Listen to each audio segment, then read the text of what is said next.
Hey people, it's me again. So, anyways, as far as how I feel about Obama leaving office and how I kind of rate him as a president and all of that, although, first things as far as that goes, in the '08 election, I wasn't really exactly supporting Obama as far as I was more of a Hillary supporter at that time. But I was like way before I knew about how she was in bed with Wall Street and all that kind of stuff there. And as I kind of said with one of my earlier posts a while ago, that in the '08 election, I think after I was kind of disappointed with Hillary not getting the nomination, and it was Obama getting the nomination, and I was ready to vote for McCain that year until Palin, and that was the whole reason why I ended up voting for Obama, anyways. And then I voted for Obama in 2012, simply because I didn't really care much for Romney. But although, as far as anybody knows, that I live in California, and right after the '08 election, I was upset over the fact the Prop 8 had passed, but I wasn't really that real angry there. But I think I was, although I had cried it all out in advance. It was maybe about I think it was 2 months before the election. I think I had cried it out in advance, just to get it out of my system before I overreact to certain things like that. But although at that time, I think I wasn't really speaking to any of the friends that I made back in Irving, as far as that goes, because of the whole falling out, that sort of thing back in '05. But although I think if they had tried a little bit better to maintain that sort of relationship with me at that point, I would have told them all about the whole Prop 8 situation and all that kind of stuff. And now here it is, the state Supreme Court had legalized marriage equality in California, and now it's here was Prop 8 had gotten on the ballot, what was it, 3 weeks after it after the state had legalized it. So that was basically what happened so far, and then I would have gone around and mentioned it to everybody at that point, and in a way, it was one of those little things that they probably did that maybe the No 1-8 people did on purpose by not hardlining on hitting hard on Prop 8. They're allowed it to pass. Some people were completely upset over that. How can they let the whole proposition pass and all that? But although it gave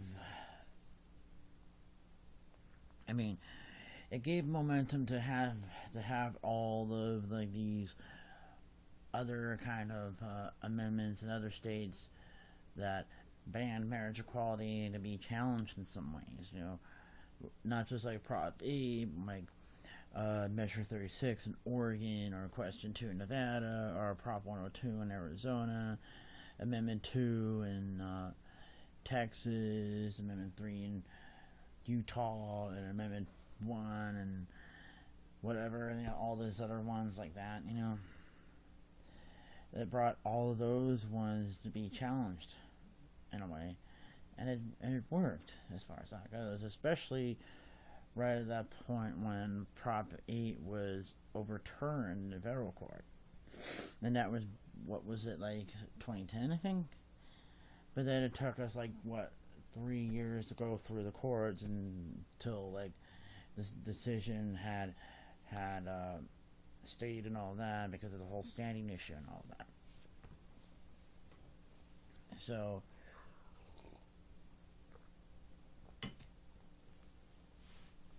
anyways,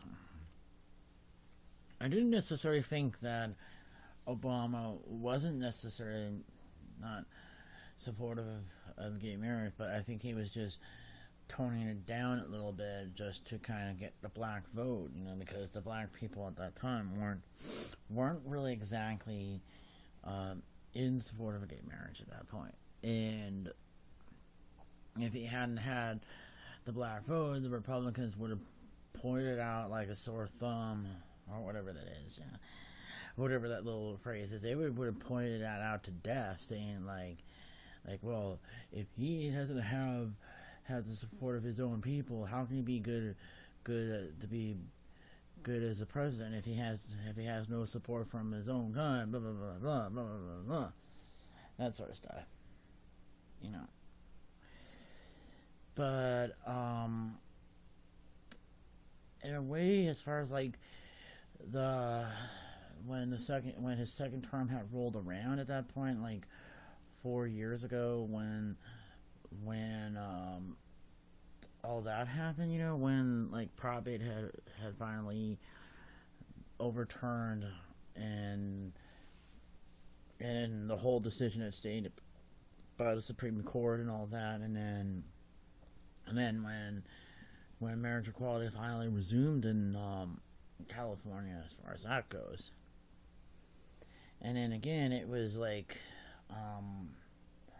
that paved the way for all these other ones to be challenged, where if it was Question 2 in Nevada, or Measure 36 in Oregon, or Prop 2 in Texas, or Amendment 1, Amendment 3, so on and so forth, until finally we just had marriage equality as far as that goes, throughout the country. And it's going to be, there's going to be 2 more.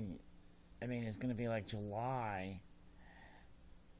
Yeah, it's supposed to be around June, the end of June or the start of July is when it's going to be 2 years. And nothing happened. No huge famine or flood or whatnot, that sort of thing. So, and the fact that, as one of the other stuff that's going on there, it's been 10 years, a little bit more than 10 years since marriage equality is in Canada, as far as that goes. And it's what? Almost gonna be 10 years as far as in Norway, but it was also 10 years in Spain as far as that goes. And as far as whatchamacallit, it's I think it was Belgium. It was Belgium was the first country that legalized marriage equality. I think that was way back in 2001. Yeah, it was way back in 2001. And here it is. It's it's almost what, a little bit more than 15 years, and it's going to be 15 years in the Netherlands, that sort of thing, which is a bit strange now. Now it's we have what, it was 20 or 10, maybe 20 nations that have marriage equality, but begs the good question and all that kind of stuff, whether it's going to happen in Down Under, because I have a couple of friends on Facebook that live in Australia, as far as that goes, and one of my high school friends, she lives with her husband and her 2 sons in Australia, as far as that goes. But I have a feeling that it might happen there depending on what's going to really happen in the government over there.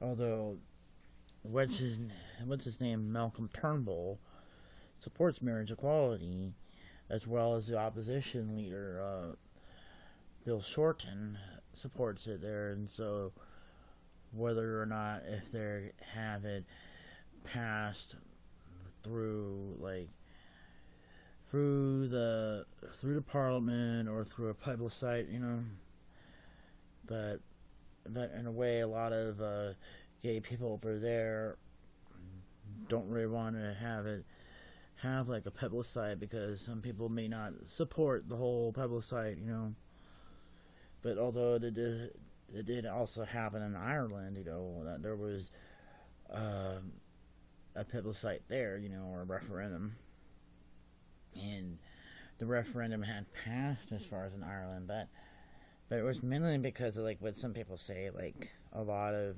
people that live there tend to, especially in Dublin, tend to be young in a way. And then they said only one of the little I don't know what they divided it. It's not really a count. Yeah, it's still counties. One of the counties that was had only the no votes there, but then most of the counties in the Republic of Ireland had voted for marriage equality at that point. And in a way, with Mexico, it's starting to become legalized more with a couple of the states there. I mean, I don't know if the state of Jalisco will, but it might. But it was almost about 7 years ago was when they legalized in the federal district. And then it's interesting now, that the countries of my ancestors all have marriage equality as far as that goes, whether it's Ireland or Spain and Mexico as far as that goes. Which is interesting. Interesting to say it as far as that goes. But as what I think they could have said as far as with the incoming Trump administration there, it's they do it's not necessarily that they support marriage equality, but it's mainly because they believe it's a settled issue, and the fact that most of the conservatives believe it's a settled issue and all that. It's just only the few radical conservatives are the ones that are grasping at straws, wanting to do everything to try to undo marriage equality, but most of them are at that point of coming to terms with it as far as that goes, and then eventually they'll embrace that sort of thing. Because there's maybe this small factions of conservatives that already have embraced marriage equality, but the majority of the conservatives believe it's a closed issue, and even though they may not like the idea of marriage equality as far as that goes, but believe that it's a closed issue and all that sort of stuff. And then there's plenty of the other ones that don't like the idea of gay marriage, but don't think the government should be involved with who can or cannot get married and all that. And then there are some Republicans that are in another extreme way of wanting just the government just to get out of the marriage business altogether. That sort of thing. So, as far as that goes, I wonder how things are going to be as far as five or 10 years from now. I mean, the next election goes, it's going to be, I'm going to be how old am I going to be? 39. 39 is the next presidential election. So, it depends on how things are going to go at that point. So, anyways, even though I don't like having to go around talk a whole lot as far as that goes. But anyways, talk to you guys later.